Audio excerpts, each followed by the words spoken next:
میں نے سن رکھا تھا کہ میرے خاندان کی 3 بسز تھیں جو ہجرت کر کر وہاں سے آئے اور صرف 2 لوگ باقی بچے تھے. اتنی بڑی قربانی اور اس قدر زیادہ تکلیف سے گزر کے جو خطہ ہم نے حاصل کیا وہ محض زمین کا ایک ٹکڑا نہیں ہے. پاکستان کا مطلب کیا؟ لا الہ الا اللہ. وہ ایک ہی چیز تھی، وہ ایک ہی نظریاتی بنیاد تھی، لا الہ الا اللہ محمد رسول اللہ. آج میں غزہ کے ان مظلوموں کو یاد کرتی ہوں جن کے لیے سانس لینا تک دوبر کر دیا گیا، اس لیے کہ وہ کہتے ہیں اللہ ہمارا رب ہے. جیسے وہ وقت بہت قریب ہے جب عیسیٰ علیہ السلام نازل ہوں گے، جب کلمہ ایک اللہ کے لیے ہو جائے گا. اور استاذہ ایک امت کا خیال کس طرح انسان کے دل میں اتنا جاگزی ہو جاتا ہے. آپ امیجن کر سکتے ہیں کہ سرزمین پاکستان پر ہمارے بچے اس دین سے بھاگ چکے. کیا جشن آزادی منانا بدعت شرک نہیں رہا؟ کہ گلا تو گھونٹ دیا اہل مدرسہ نے تیرا، کہاں سے آئے گی صدائے لا الہ الا اللہ. پیٹریوٹزم اور اسلام کی جو محبت ہے اس کو کیسے لے کے چل سکتے ہیں؟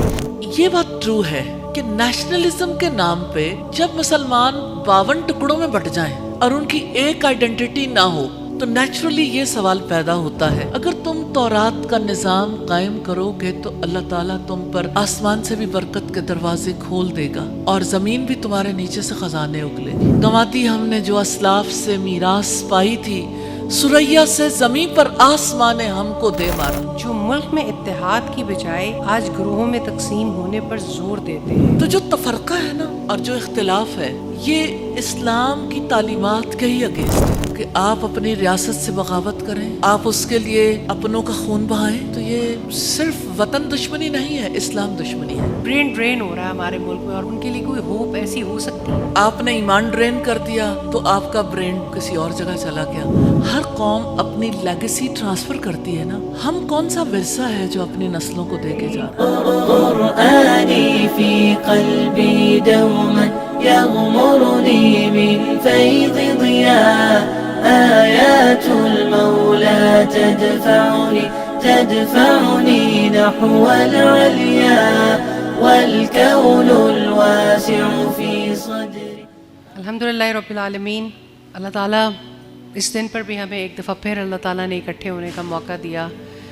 اور یہ بات میں صرف اس لیے نہیں کرتی کہ یہ کوئی ایسے ابتدائی جملے ہوتے ہیں ہر پروگرام میں. جب بھی اللہ تعالیٰ اپنی خاطر کہیں بھی بات کرنے کا موقع دیتا ہے، کسی بھی ایسی جگہ کا مجھے پارٹ بناتا ہے، گو کہ میں اس آرگنائزیشن کا حصہ بھی ہوں الحمدللہ رب العالمین.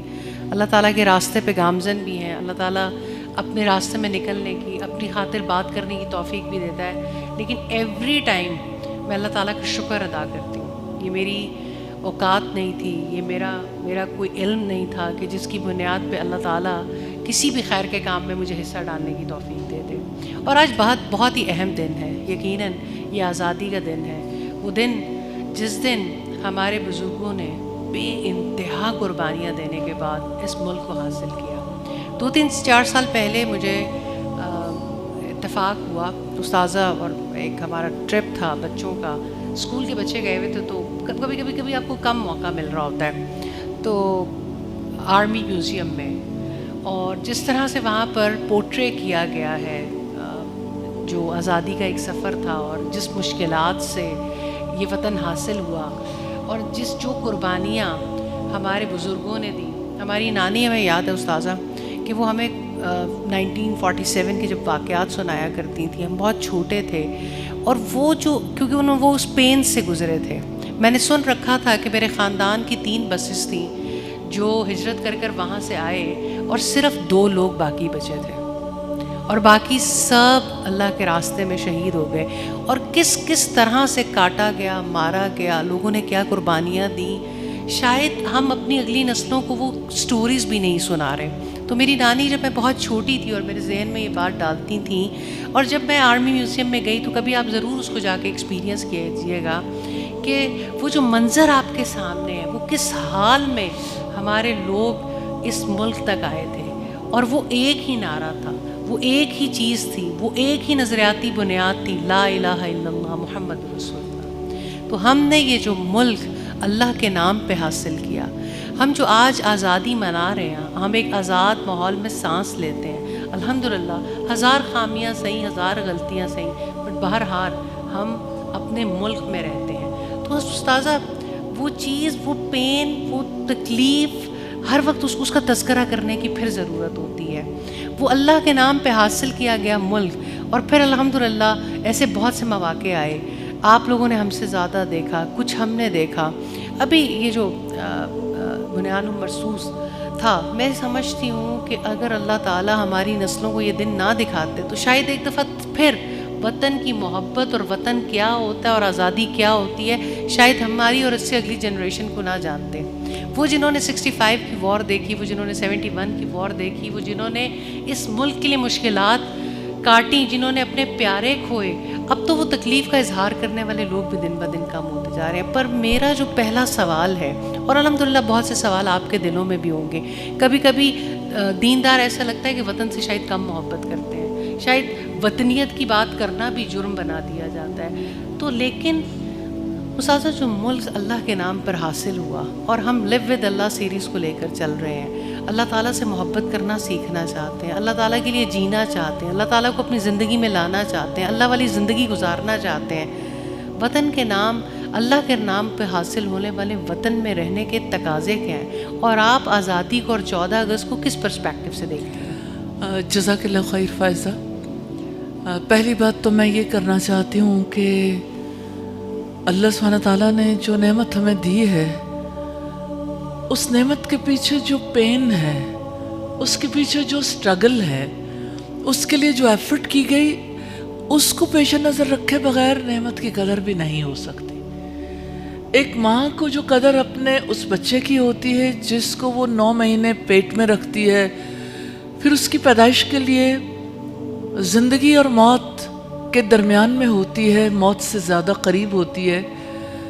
پاکستان کا وجود میں آنا کوئی اس سے کمتر لیول کی چیز نہیں تھی، اس سے زیادہ بڑی بات، کیونکہ اتنی بڑی قربانی، اتنا بڑا قتل عام، اور اس قدر زیادہ تکلیف سے گزر کے جو خطہ ہم نے حاصل کیا، وہ محض زمین کا ایک ٹکڑا نہیں ہے. وہ سرزمین جس کا نام پاکستان ہے، ابتدا میں ہی واضح کر دیا گیا تھا پاکستان کا مطلب کیا؟ لا الہ الا اللہ. پاکستان اور ایمان، پاکستان اور قرآن الگ الگ نہیں کیے جا سکتے. پاکستان ایمان کے نام پہ حاصل کیا گیا، اور اس ایمان کے پھلنے پھولنے کے لیے اور اس ایمان کی بڑھوتری کے لیے. تو اس آزادی کو اگر ہم اس پرسپیکٹیو میں دیکھنا چاہیں تو نو ڈاؤٹ کہ آزادی کا ایک وسیلہ تھا، لیکن آزادی کا ایک مقصد بھی تھا. آزادی کا مقصد اس سلوگن میں پوشیدہ ہے کہ آزادی کس لیے حاصل کی گئی. آج میں آزادی کے اس دن پہ غزہ کے ان مظلوموں کو یاد کرتی ہوں جن کے لیے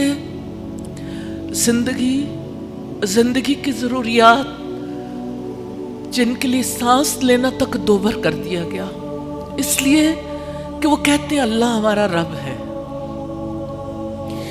مجھے ایسا لگتا ہے کہ اللہ سبحانہ تعالیٰ نے اس موقع کو آج ساری دنیا کے سامنے اس لیے رکھا کہ مسلمانوں کو ریئلائز ہو کہ ہمارے اسلاف نے کیا کیا قربانیاں دی تھیں.